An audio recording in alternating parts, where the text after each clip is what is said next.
Welcome back to At Home Safe with me, Brennon James. God, Brennon's back with another episode of his terrible fucking podcast. You got it.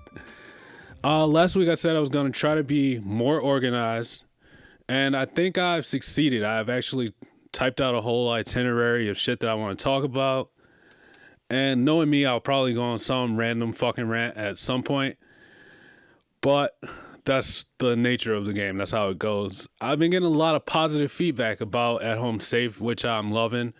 I'm open to any criticisms also. One thing people have asked me is the Gateway show coming back. Are we still doing that? And yes, we are. Obviously, we're in the middle of a pandemic right now, and we can't all get in the same room and sit this far apart and talk about shit like we used to and like we want to. But being that we're creative, we're figuring out ways to work around that. And hopefully soon we'll have new product for you, new episodes of The Gateway Show. You can check out old episodes of The Gateway Show on Tao Rho Studios, YouTube.com, and The Gateway Show SoundCloud. Or you can go into Apple Podcast and type in The Gateway Show, and you'll see a picture of all of us, so you'll know it's the right one. But yeah, we're working on getting that back. If you need a fix, Joey did check out the series that Joey's doing on his socials. It's The Adventures of Terrence and Beverly. I think that's their names. But yeah, anyway, it's a fucking hilarious skit. And yeah, go check that out. Go show my bro some love. I'm sure Nick's working on something. It's the Catalanos, Joey Catalano. You can find that skit at JoeyCat7 on Instagram or Joey Catalano on Facebook. And Nick Cat Tao Rho on Instagram. Those are my partners in the production company, the co-hosts of The Gateway Show. And just all around good dudes. Creative, funny motherfuckers that I hang around with. So yeah, The Gateway Show will be back indeed. Another thing people have been asking me is, why do I wear sunglasses every episode? And if you know me in real life at all, or if you've seen The Gateway Show, or you've seen me do pretty much anything, you know that I blink a fuck of a lot. And it's been happening since the 5th grade, so I don't care about people seeing me blink or what they're going to say. I've heard all the jokes. I've told all the jokes. I've answered all the questions. And yeah, I don't care about it, but when I'm sitting here by myself ranting into a camera, the blinking becomes a huge distraction from whatever I'm talking about. Even to me, the person that's talking and doing the blinking. So the sunglasses help with that. Obviously, I'm sure you can still see my eyebrows or whatever, but that's part of the problem, because it's not just my eyelids closing, it's my whole face when I blink. And people are always like, why don't you stop blinking, bro? If it was that simple, then I would have stopped doing it in 5th grade before I had to get made fun of and all that shit. But I think it just made me more resilient. But anyway, yeah, so that's the point. I wear the sunglasses also to look like a huge douchebag. No, that's a joke or a lie, depending on how you perceive jokes. But yeah, I wear the sunglasses so I can talk about stuff and you not only be paying attention to my fucking blinking eyes. So there's that. And another thing people have been asking is, where can you listen to this podcast? Obviously, the video version is out on YouTube, but I haven't posted the audio version yet because I'm really big on being true to the art form of something. Whatever you do, really, or whatever I do, really, I like to be true to the art form. And I feel like the art form of podcasting has always been an hour plus. And these episodes so far have only been, I think the longest one is 24, 25 minutes. I've only done 2 so far. But, yeah, eventually when I get way better at this and I can talk by myself in a room or go on these rants for an hour, then I'll start posting the audio.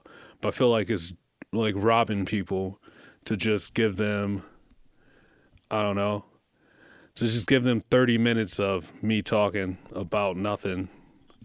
So, yeah, the audio is soon coming. I'll get around to that. But until then, enjoy the video. Enjoy the web series that At Home Safe is. Check out The Gateway Show, which is the other podcast that I was talking about that I'm a part of. And yeah, only good things to come. Better things to come. Always growing, always improving. Me and my friend Corey used to say CNS, which means crazy new shit, which is just keep investing in yourself. Keep investing in whatever you're doing.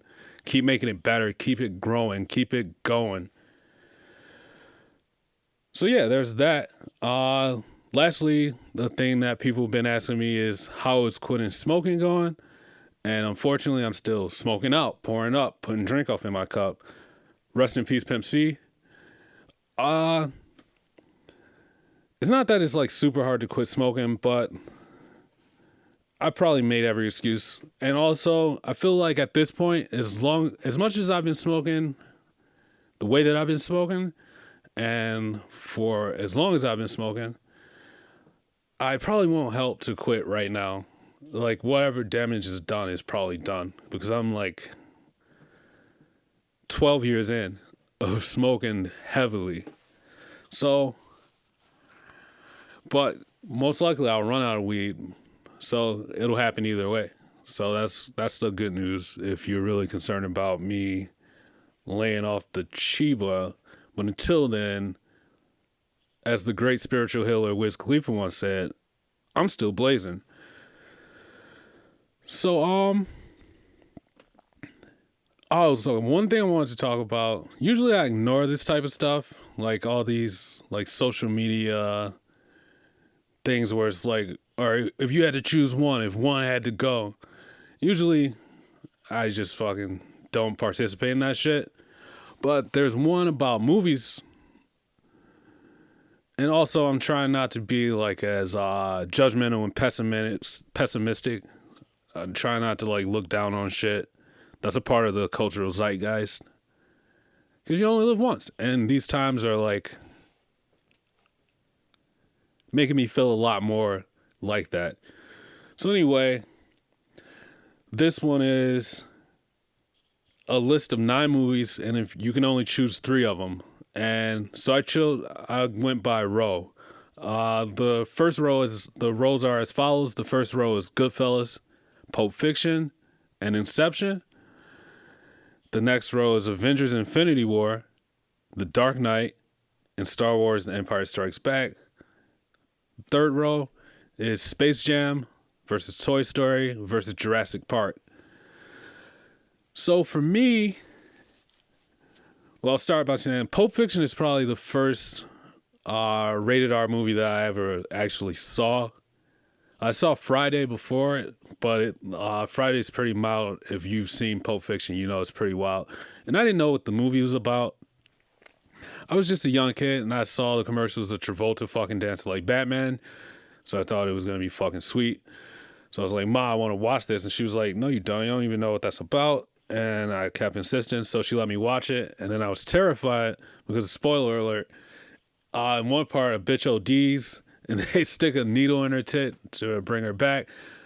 But that's what's amazing about Tarantino movies, and especially this movie, because it's non-linear storytelling, but he weaves it all back in.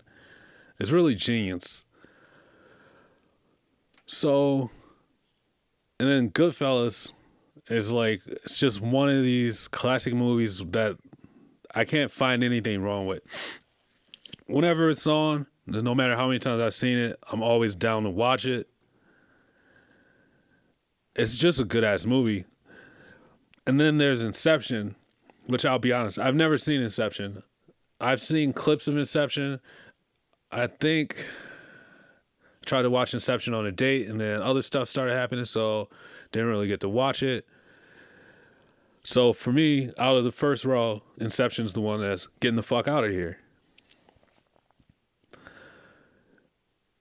On the next row, if I have to eliminate one, which is a lot harder because I actually love I really love Avengers Infinity War, and I really love The Dark Knight, and I think Empire Strikes Back is probably the best of the first Star Wars trilogy, because you get to get introduced to Yoda.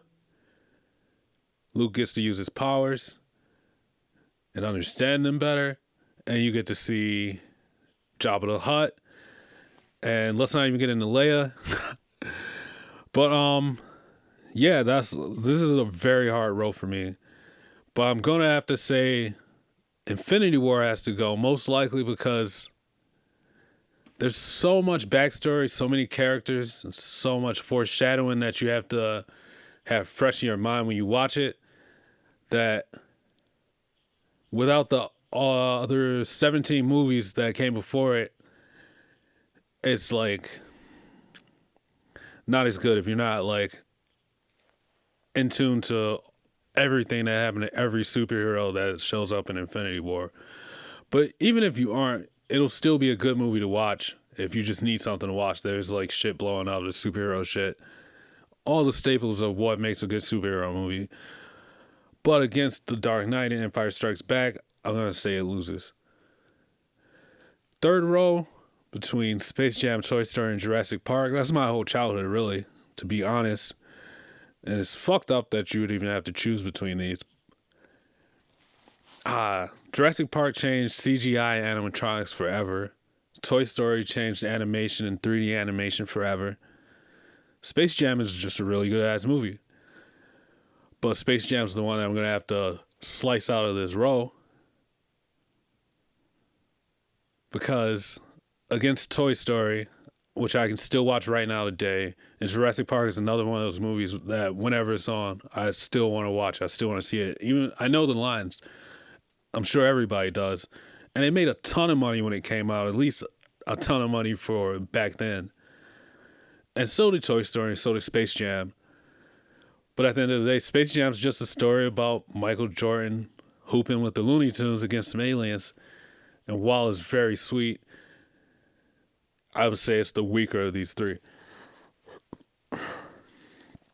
So now we're down to 6. So here's where it gets hard for me. Because now I have to choose between Goodfellas and Pulp Fiction. And I don't know how to choose between Goodfellas and Pulp Fiction.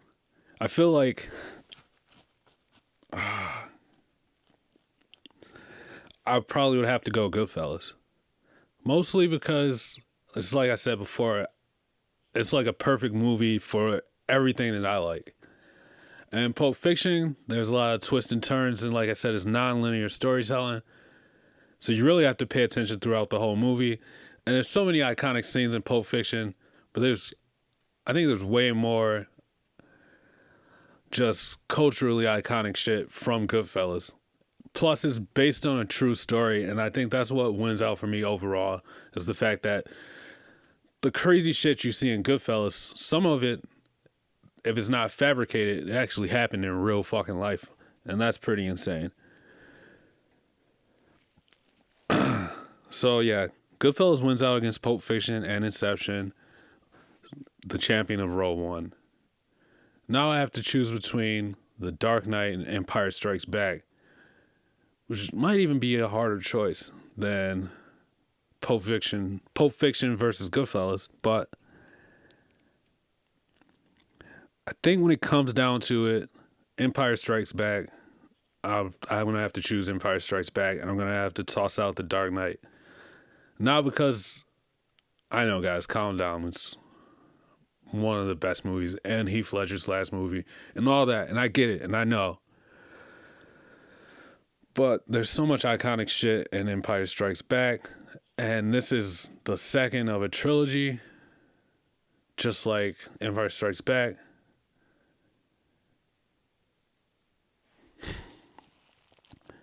But I think why... And man, damn it, The Dark Knight changed how they make superhero movies. It really did. A rated R superhero movie is not something that anybody really saw coming. At least not one that would be successful. I mean, there was Spawn in the past, but he was like from hell or some shit. So I don't even know if he qualifies as a superhero, but it was based on comic book. But yeah, I don't really have a good reason for axing out The Dark Knight, except I like Empire Strikes Back better. And it really sucks. It's a sucky choice to have to make. But worse things have happened in the world. And between Jurassic Park and Toy Story, I'm gonna have to roll Toy Story. Just because of the nostalgia that is attached to Toy Story. Everybody remembers the first time they saw Toy Story. It's one of those movies that every kid owned. Jurassic Park is a movie that every family owned.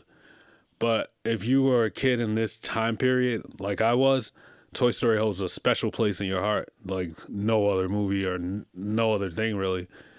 Maybe The Lion King or one of those other... There's probably like 3 Disney movies from this time period that beat everything for me. But so yeah, there's my final list, I guess, and it goes Goodfellas, Star Wars: The Empire Strikes Back, and Toy Stories. Every movie on this list is pretty fucking amazing, except Inception. Those words just ran together in my brain, which sometimes happens. But yeah, there we are. Hard choices to make, but that's what this life's about, making the hard choices. Another thing I wanted to talk about is the return of fucking Westworld. Now, Westworld is another one of these shows with a huge ensemble cast and super complicated plot lines. And you really have to pay attention to everything that goes on in every season, or at some point you're going to be completely lost. But with that said, they do a hell of a fucking job at it. And it's no Game of Thrones, but there's never going to be another Game of Thrones. So I don't compare the two. It's just another amazing show on HBO with this huge expansive world and all these characters and these crazy plot twists that you don't expect. And I don't want to give out a lot of spoilers or anything, but this season, Dolores is out in the real world. She broke free from where she was. There's a lot of new characters, including Aaron Paul from Breaking Bad. Kid Cudi's in this one. Lena Waithe was in the first episode. There's a bunch of cameos. And if you enjoy those types of dramas, check out Westworld. Season 1, 2, and 3 is the season that's premiering now. I really want to dig into it, but I don't want to give anything away. So I'll leave it at that. HBO really does a really good job with TV.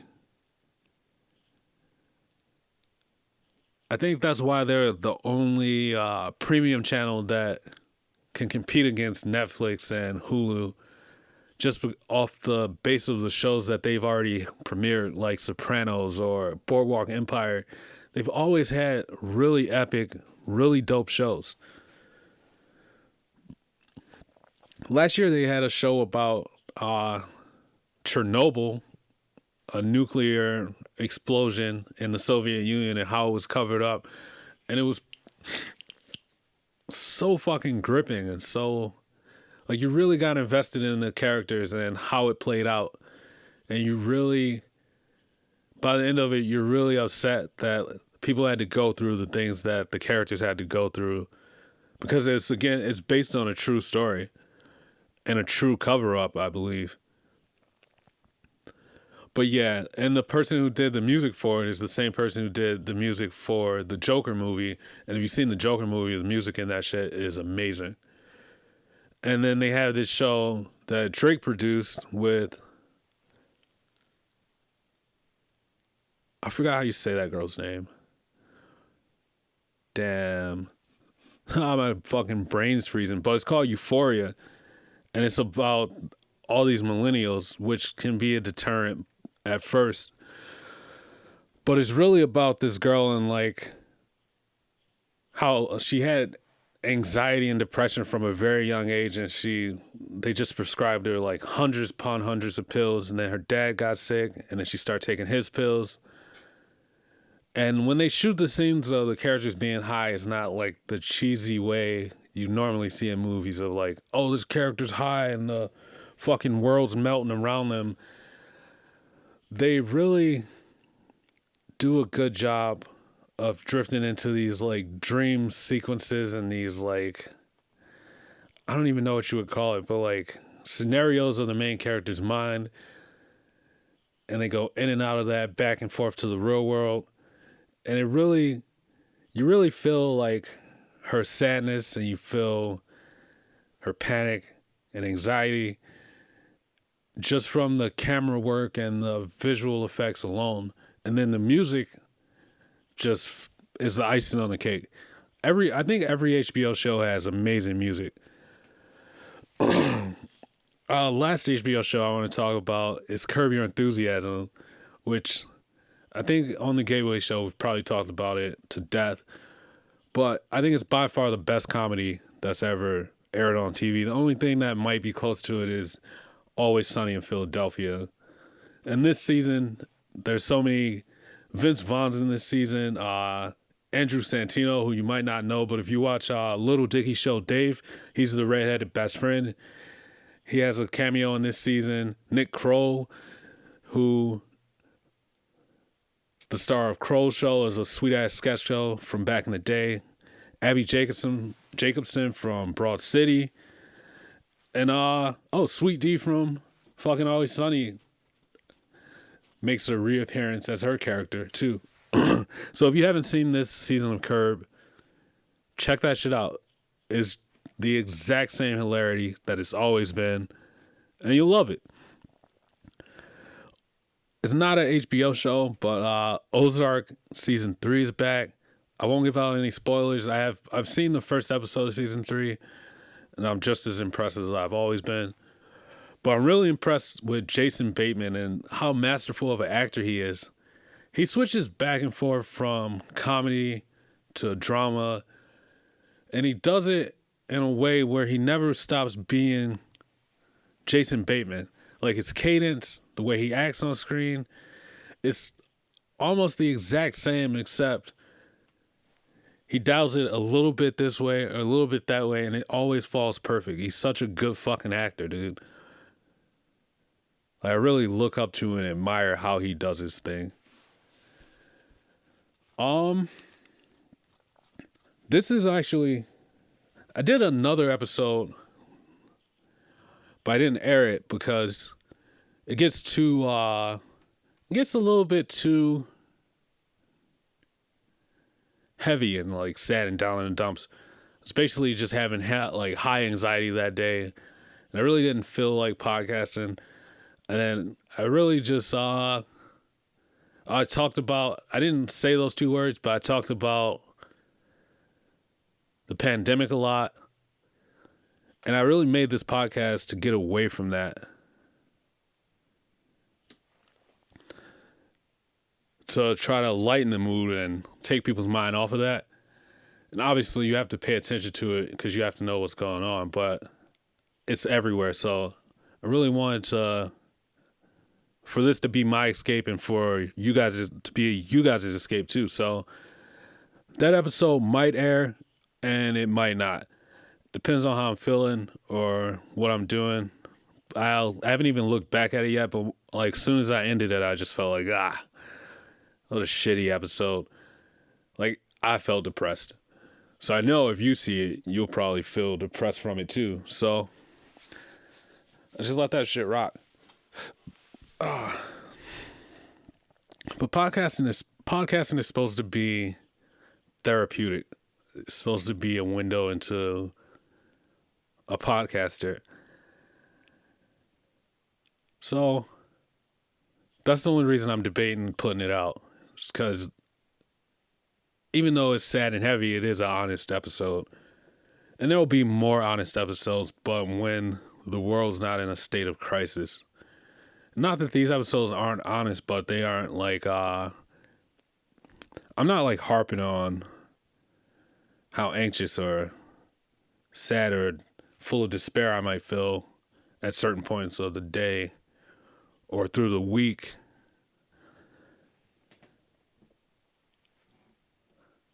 Just trying to be uplifting, I guess. But anyway, I just want to thank you guys for tuning in again to another episode. What is it, 3 of them now? Look at me, fucking being consistent, doing the work, putting the time in, getting it done, patting myself on the back. I should stop. I want to send a shout out to my friend Christian and Renee on the birth of their beautiful baby boy. And I want to send another shout out to Jamie and Aaron on the birth of their beautiful baby boy and baby girl. That's right, not to be outdone. They had twins the day after Christian had his son. And I'm really happy that my friends are parents now, so shout out to them. I might not be doing that anytime soon, but I really do admire the people who jump into that. You know what I mean? Maybe one day. Who knows? But until then, I'll be here at home safe. You can check me out on YouTube. Follow me on Instagram, Twitter, Facebook, if you want to. If not, then don't. Also, follow Tao Rho on Instagram, Twitter, Facebook, TikTok, YouTube. We're all over the place. Global domination. It's our turn, not yours. No, it's everybody's turn. But I'm going to get the fuck out of here. You guys, stay safe. Wash your hands, etc., etc. And until next time.